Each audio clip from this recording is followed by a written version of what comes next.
ये कहानी ममता की है।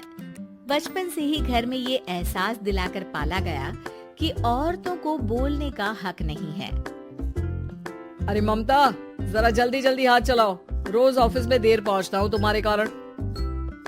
लेकिन आपका सारा खाना पैक और तैयार भी है। अरे जबान जितनी चलाती हो उतना अगर हाथ चलाती ना तो शायद घर को अच्छे से मैनेज कर पाती। क्या मतलब है? क्या नहीं मिला आपको? मोजे मोजे कौन देगा? ममता भागकर पति को मोजे देती है। वो हर किसी का ख्याल रखती, लेकिन उसके घर में रोज का रोना लगा रहता। अरे माँ, आज स्कूल में टीचर ने मुझे फीस के लिए डांटा। माँ, मुझे अच्छा नहीं लगता कि स्कूल में फीस के पैसों के लिए मुझे कोई भी बात सुनाए। अरे पर बेटा, ये तो पापा करते हैं ना सारा ऑनलाइन। मुझे तो इसकी जानकारी भी नहीं है। हाँ हाँ, बना लो बच्चों के सामने मुझे बुरा। अरे करता तो मैं ही हूँ, माना, लेकिन मुझे कोई सपना थोड़ी ना आएगा कि बच्चों की फीस जमा करनी है। अरे बताओगी तो तुम ही ना। ममता की अब ये आदत में शुमार हो चुका था। वो हमेशा हर बात के लिए खुद को ही दोषी मानती। एक दिन वो पड़ोस की दोस्त से कहती है, समझ नहीं आता यार, मैं इतनी डम कैसे हो सकती हूँ। बात तो सही भी है ना। अब पति बेचारा नौकरी करे, पैसे कमाए, या फिर ये देखे कि बच्चों की फीस का वक्त है। क्या करूँ यार। पता नहीं, मेरे पति तो सारा काम खुद ही करते हैं। वो तो कहते हैं कि तुम थक जाती होगी, सारा दिन घर बाहर बच्चे। तो अच्छा, ऐसे भी पति होते हैं क्या? अरे क्या बात कर रही है? भाई साहब कभी तुझे किसी बात के लिए सुनाते नहीं? किसने कहा नहीं सुनाते? अरे ये पति चीज ही ऐसी होती है कि बिना पत्नी को सुनाए उन्हें चैन की नींद कहाँ आती है। तो तू भी परेशान रहती होगी कि कैसे, क्या, कब भूल गई। अरे वो तो मुझे बस इस बात के लिए ताना देते हैं कि मैं वक्त पर खाना क्यों नहीं खाती या पार्लर जाकर अपनी साज सज्जा क्यों नहीं करवाती। पड़ोसन बोल ही रही होती है कि ममता के बेटे की आवाज आती है। अरे माँ, क्या हो गया? लग नहीं रहा कि आज आप मुझे पानी भी देगी। अरे कब से खाने के लिए वेट कर रहा हूँ। अरे यार, मैं चलती हूँ। बेटा खाने के लिए वेट कर रहा है, मैंने उसे खाना भी नहीं दिया। अरे 12वीं में पहुँच चुका है तुम्हारा बेटा, उसे बोलो खुद पानी लिया करे। मैंने तो अपने बच्चों को काम करना सिखाया है। अरे यार, खुद की भी तो कोई लाइफ है। माना जब नहीं कर सकते थे तो किया, लेकिन अब इतने बड़े बच्चों की हर बात मानेंगे तो मुश्किल तो अपने को ही होगी। ममता को पड़ोसन की बात में दम तो लगता है, लेकिन करे क्या, आदत भी तो खुद ही ने डाली थी। ममता घर जाती है कि तभी बेटी आ जाती है। माँ, परसों मुझे एक शादी में जाना है। तेरी वो जो लाल वाली साड़ी है ना, उसे दे देना। मैं आज जाकर टेलर को दे दूंगी, वो उस साड़ी से सूट बना देगा। अरे नहीं नहीं तारा, वो मेरी माँ ने मुझे दी थी और उस साड़ी से मेरी काफी भावनाएं जुड़ी हैं। तुमको ना मैं दूसरी साड़ी दे दूंगी। ओके, कोई बात नहीं, लेकिन आज दे देना पक्का।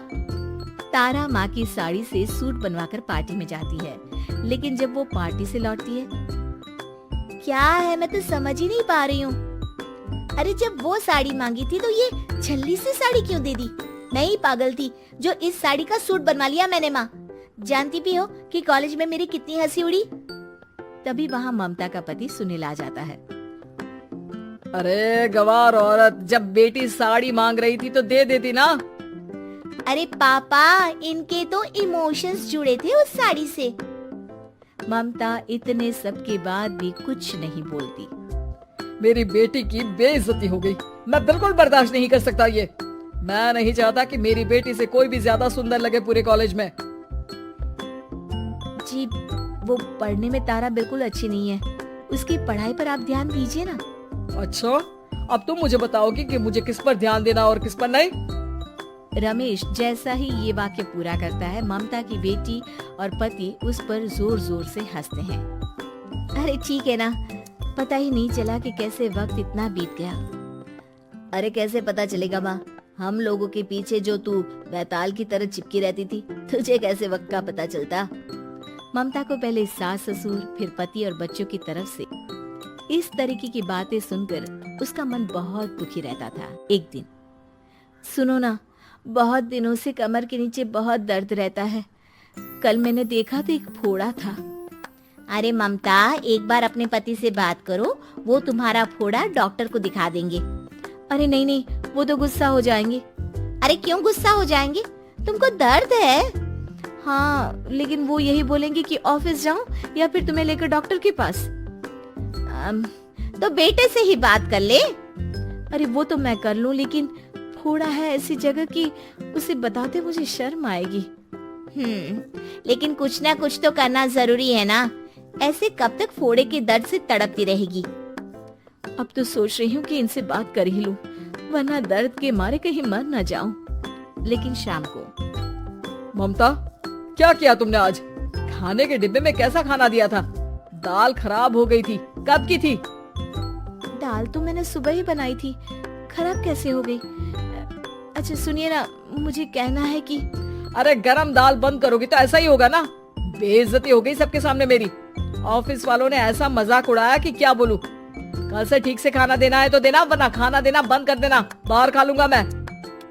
ममता, जो पति से अपनी परेशानी बताने वाली थी, वो अब ये सोचने लगती है कि कल से पति को खाने में क्या दे। अगले दिन ममता थकी थकी सी हालत में, आप लोगों के लिए नाश्ता बना दिया है, खाना बनाने की हिम्मत नहीं है आज तो। रात भर सोकर थक गई है ना, इसीलिए तो खाना नहीं बना सकती। हिम्मत नहीं हो रही है, मैं बस सोने जा रही हूँ। बस मैडम को सोने का बोल दो, फिर देखो कैसे सोती रहती है। माँ, फिर वही पराठा सब्जी। अरे हमारे साथ के दोस्त एक से बढ़कर एक नाश्ता खाना लेकर आते हैं, आप तो बस। सभी घर से निकल जाते हैं, लेकिन जब शाम को बेटा घर आता है तो घर में अंधेरा रहता है। बेटा लाइट जलाता है। क्या माँ, तुम्हारा भी जवाब नहीं है बिजली का बिल बचाने के लिए? वो बोल ही रहा होता है कि सामने माँ जमीन पर लेटी मिलती है। वो उसके पास जाता है।